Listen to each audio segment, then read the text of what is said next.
Comic book lovers rejoice. I have got one of the comic book kings here with me, and he happens to be my very own stepson. Yes, we're with Allan. This is Allan, and he has brought some of his comic book collection over to look at, to gander at. I don't want to say lust over, but I'm telling you, some of you people watching this are going to be really envious. Okay, so what are we starting off with right here? Superman and the New Gods Action Comics. This is DC, correct? This is correct, yep. Okay. So this book here was probably, as a child, I had to have been maybe 5, 6 years old. And my father, this was probably the very first book he ever put in my hand. This is still the original book. This is it. This is the one. This is the original book. This is what got me into comic books. And what's funny, I will crack this open. I will open it up. We'll take a look. But this particular issue, it shows the son of Darkseid. So you got Darkseid here. That's always been Superman's main big bad. Okay. In the comic book series. In the comic book series. Okay. So this is Orion. Awesome power set, super strength, pretty much to rival Superman. And look at this, how his emblem pops. So this artist here is firing his blaster in Superman's chest. And just to see that dynamic and all the shadow and this explosion of particle energy, like this is the kind of stuff as a child and all the small details, this blew me away. And I'm like, I have to read what's inside this book. It drew you in. It drew me in. The artwork drew you in. Yep, and I'll tell you the goofy reason why I think what hooked me, and we'll cover that here shortly. But when I crack this baby open, you'll see that Superman actually has, I guess what appears to be stubble and a completely different outfit because he ends up being a person of Apocalypse in this book. And so we'll get that covered here shortly. But I want to show you that some of the things that I guess your conventional watcher of Superman, you always think he's wearing the blue, red, yellow. But to see him in a different uniform and a different type of context where he's not really a good person in this book. But he overcomes that towards the end of the book to save the day. That's the kind of stuff that made me a fan of it. And what year did this issue come out? Oh my gosh, I actually, let's look here, 1987. So 87. Yeah, so this would have been a newer book, probably within, I was already in school at that time. Yeah, this had to have been a brand new book by the time I read it. Is this the first issue of this particular series, or is this already a storyline that exists? Or is already this a storyline. I think it started in the issue prior to, but this is, Action Comics 586. Yep. Okay, let's open it up and take a look. In fact, I'm not even going to shut this off. This should only take a few seconds. There's no reason to edit something like this. Look at this. So this has been, I'll have to redo this. Luckily, I just got brand new bags and boards this morning. But, I know. Oh, the tape. Yeah, the tape. Watchers are like, "Oh my god!" He's ripping the plastic. He's exposing it to air. Yeah, it's been in this plastic. I put it in there probably 5 years ago. And to think you kept it in such great condition as a youngling, I try to keep all these books. I mean, look, the spine's in great shape. You can tell that just by the way it's being folded open. Look at it right off the bat. You're seeing Superman, right? You're seeing Granny Goodness here. Look at this outfit that Superman's wearing. What the heck is going on That's Superman. Look, folks, you see this? Okay, I'm sorry, Allan. I basically had the phone right in his face.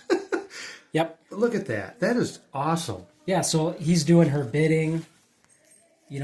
She's screaming at him to do more. Was this bought new? When your dad bought this, did he buy it new? I believe so, yeah. Because, this looks like almost right off the shelf. Yep. There's some small, there's some discoloration, some yellowing here. But, back then in the early 80s, you didn't have a whole lot of, the type of plastic materials that we have now to put our books in. And that's just your basic toning anyway over time. Yep. Yep, so look at this. Orion ended up being a favorite character of mine as well, the son of Darkseid. But look at it. These guys are going blow to blow. Superman's chucking everything he can find at this guy to battle him. Orion's trying to force him to snap out of it. And again, we're very quickly summarizing this story. Yeah, definitely. Yep. I love the advertisement. Look at this. Bill Cosby. I'm sorry. Bill Cosby says, if you can't send... You send money. It's the Red Cross. Bill Cosby said that. Folks, you've seen it right here. Yep. 1987. This was prime example of do as I say, not as I do. So, yeah, in hindsight, that probably wasn't the best thing to do. But no, I've never seen that before. But whatever. I'm sure he was paid well for it. Yep. So look at this. After Superman donates money for a good cause, you have him snapping out of it. You have a mother box that's helping him go back to normal here. Well, he's back in his original Outfit now. Yep. Yeah. He's now since snapped out of it. Yeah. And this is probably very similar. If you see, so Superman's all in the scruff right now, right? 5 o'clock shadow. Oh, sort of yeah, deal. yeah. That's great. Superman 4. Was it 4 when he fights? No, I'm sorry. That was the Quest for Peace. On TV, on the movies? Superman 3 was the one where he fought himself. Yeah. Okay, so he had that stubble version. He's drinking alcohol. Yeah, yeah. And he goes to blows with Clark Kent versus Superman. So that was another unique thing where I liked going back to how Superman looked in Superman 3. So again, all these, as a kid, you're making all these connections and things that you like about movies and comic books. Mm-hmm. And this is what makes you, connected more to comic books. Definitely. Yep. So Yeah, this is great. look at Superman just rocking out Darkseid. Flies out of there, goes into a wormhole. That's it. If you were to eyeball grade this, what would you give it? I mean, just eyeball grade it. I'm not an expert. Discolored spine apps. I mean, there's some small bind. Well, this is a well-read and used comic. Yeah, this is a red a book. well-loved comic issue. But if I had to grade it, I mean, and again, I'm making up numbers here. I'd probably say a 7. A 7. That's good grade. Yeah, That's 7. a great grade, actually. Yeah, nothing's terrible. I mean, it's whoops. So there's a little bit of it's just the yellowing. The corners actually look decent. There's only just a couple of small dings on the spine. But I mean, this is a user's book. This is a reader. So this would have been me. I'm the sole reader of this book. Absolutely. You're the original owner. Yep. And it's got buku sentimental value to you, not just because your dad gave it to you, but because, well, you love the story and you love the issue itself. Yep, very true. And honestly, some of these other books I'll be able to tell you a little bit more. But yeah. Okay, let's get on to the next one then. Okay. And we're back. Yeah, of course, we really haven't gone anywhere. Yeah. So we're in the same spot here. So this was my dad's Holy Grail book. This is Submariner issue number 1. This is the only one we've never, between my dad and myself, we've never bought any other issue other than this one. We never tried to upgrade. Mm-hmm. Now I did help my dad finish this entire set. We have the full, I want to say, don't quote me on this, I think it's like maybe 72 issues. I might be plus or minus 5 in the issues whole on it. series. Yeah. How many years do you think that spanned? If you had to guess. Probably 2 decades. 20 years then. Yeah. It was a long run. Probably so. A long run series. Yep. So, anyway, so you have this Submariner issue here, number 1. Number 1. Yep, my dad always had this pinned on his corkboard. I remember when he only had probably 20 or less issues. So, between my childhood and my later teen years, my dad, he always had a little note card of all his remaining issues. Mm-hmm. And it's funny because nowadays with people with their applications on their phone, they'll keep track of everything there. My dad, as well as anybody from that era, always had like a note card or some kind of index or back of a business card that had everybody's little cheater notes. And that's it. So when I joined the service, I helped my dad finish this set. So whenever I traveled, all throughout the U.S., I'd always ask my dad like what issues he needed, and so I would help him complete his set. And finally, I want to say it was maybe around Christmas time, I bought him the last 3 or 4 issues that he needed. So when you were in the Navy, you had access to going to other areas, Yep. and you'd be looking for these when you were out and about. Yeah, because I mean, the internet, again, this is still in the early 2000s. Internet was still in its infancy. eBay was extremely early on, almost untrustworthy at that point. Mm-hmm. But comic book stores, they really hadn't built up a robust system of selling comics online yet. Right. So you were still having to resort to travel to your nearest comic book shop. Luckily, much like the way when I would collect baseball cards as a kid. I mean, eBay sure. didn't even exist. You had to go and get these cards. Yep. Yep. So, And they were a lot more affordable then than they are now, that's for sure. Very true. And honestly, I've come across so many books over the years, but I haven't tried to go back and upgrade any of my dad's books. But, I mean, this one, the whole run is completed. Let's take a quick look at it for the viewers. I'm going to get more of a close-up here. Yep, absolutely. So, yeah, this is number 1. Yep. Not his original appearance. I mean, Submariner, he was the original mutant. He was the original. I mean, him and the Human Torch were the original two for Marvel Comics back in the day. But yeah, Submariner, super overpowered mutant. This is a Marvel comic then. It is. Who would have been the artist on this, do you know? Oh my gosh, it would have been probably Jack Kirby. So, yeah, Jack Kirby is heavy shading, fantastic muscle structure. Excellent. Yep, great artist. What are we going on to next? Okay, so previously we covered the very first book I ever read, and that is where I want to shoehorn into this book here. So, graded 9.6, CGC'd it. It's encapsulated, okay? Prevents air from getting inside. This book here, I did have the original issue. This is the one I probably read the most as a child, not this exact comic. The original one was so damaged and torn up because I read it so much that this was, in fact, my most favorite book.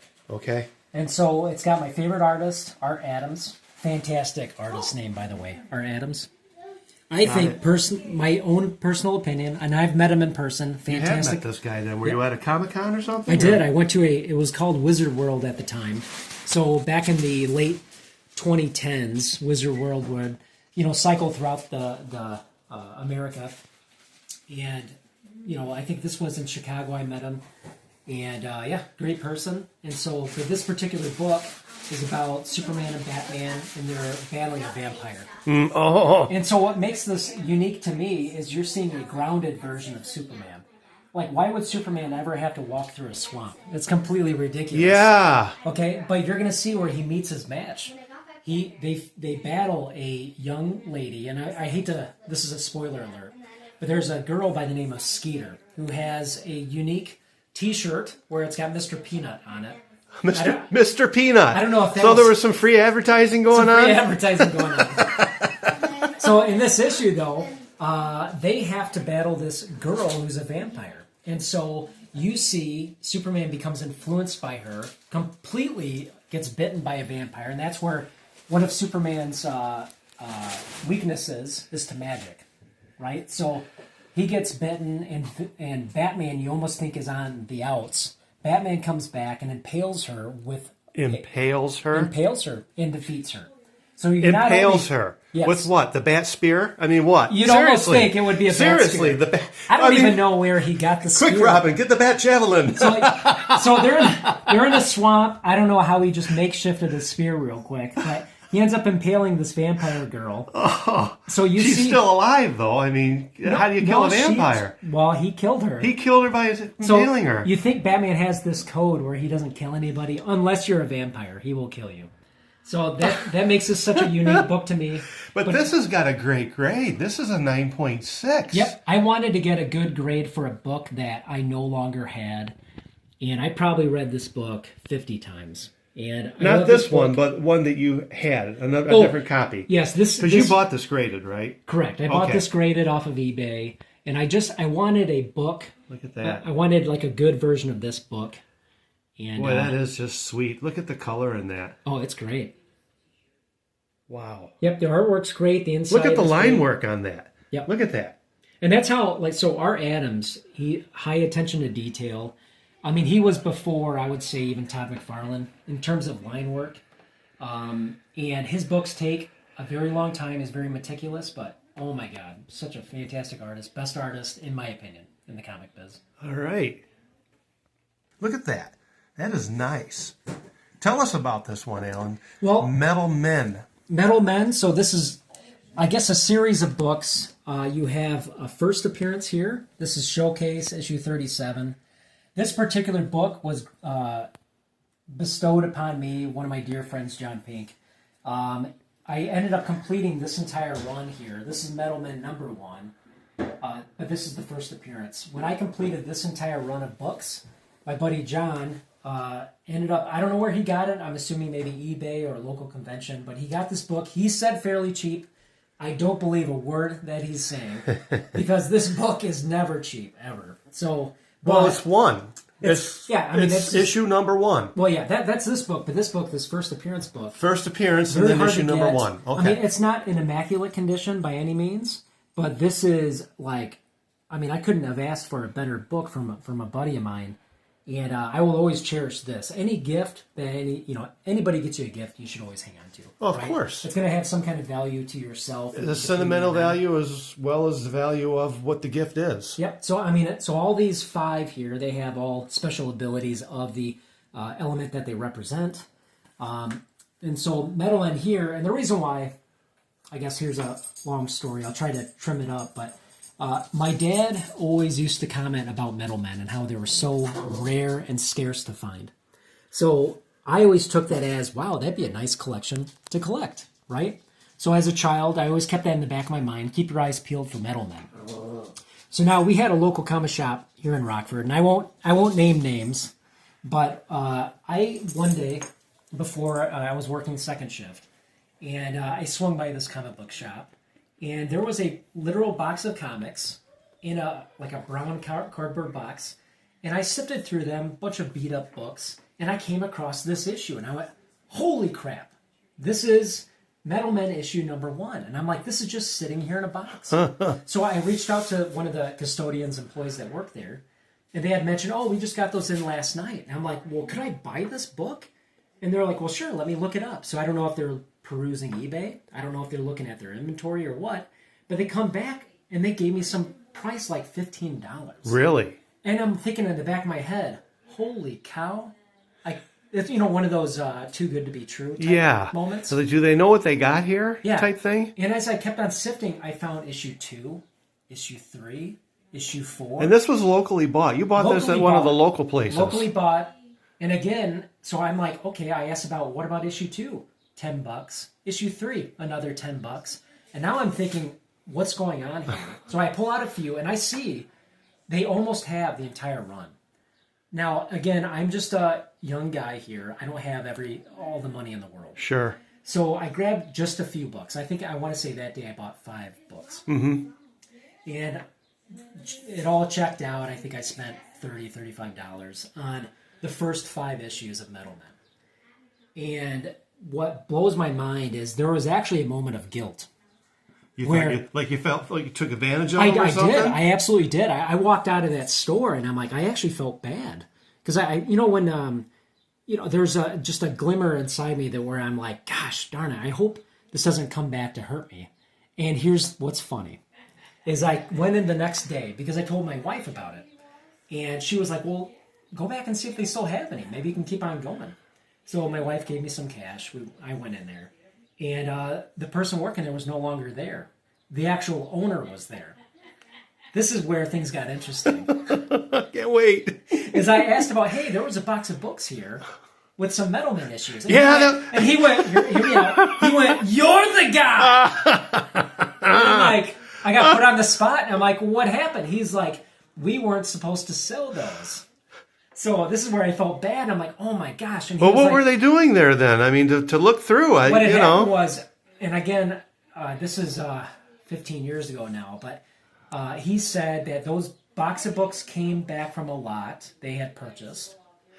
And they hadn't even gone through them. I see, yeah. So, and I'm telling you, I saw some bangers in that box. Oh, man. One of the issues and they had to sell them because they sold them. They sold them to you, and they're giving prices. You can't say no. And so what had happened was I had derailed what their plan was by, I pretty much chopped up their collection. Uh-huh.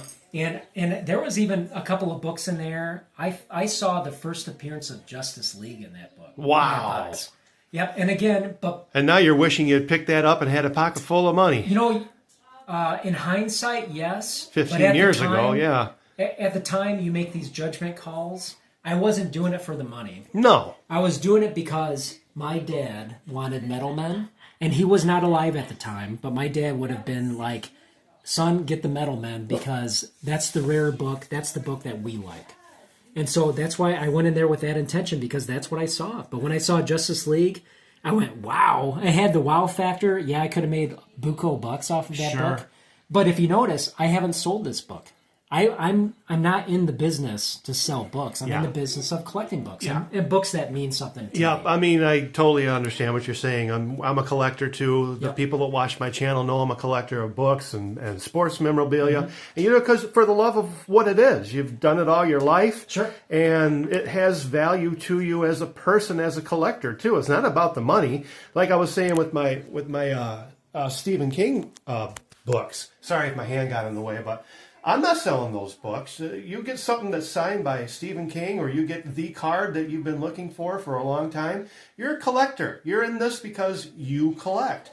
And that's the value to you. You're paying that amount. And yeah, as collectors, we always hope that, I hope the value of this goes up at some point. Yeah, sure. That's what we all hope for that. Yep. You want something of value and something that's unique to you. Yeah, it's twofold. I have Holy Grail comics that for example, the one I originally put up.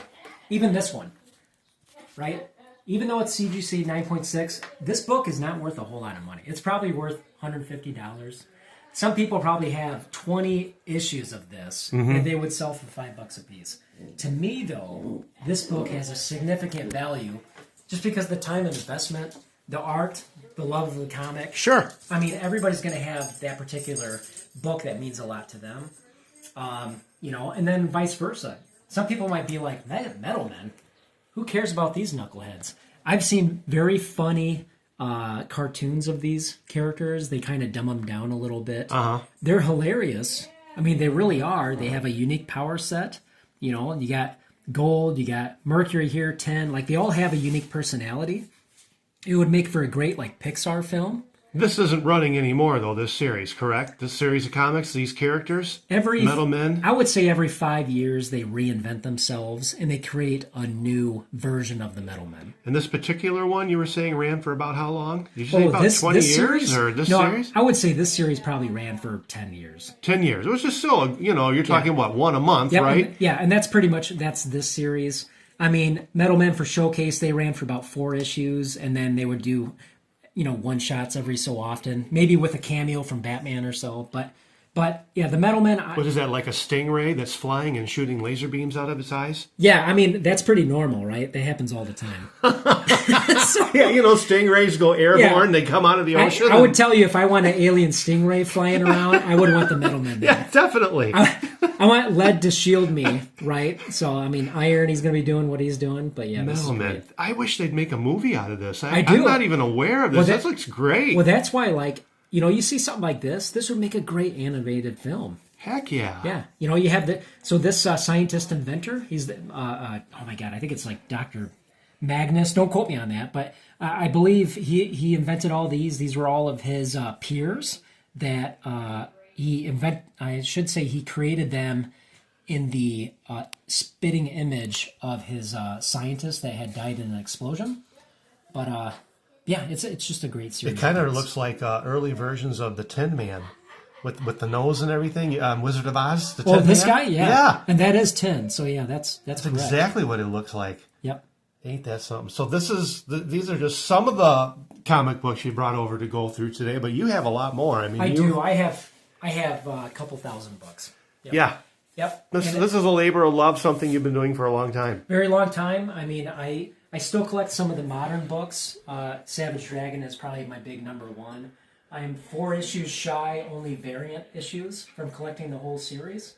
And that's been a labor of love ever since, I'm a child of the 80s, but I'm a lover of the 90s comic series of books. I'm an avid movie watcher. I love your modern day cinema for superheroes. And yeah, I mean, that's it in a nutshell. Awesome.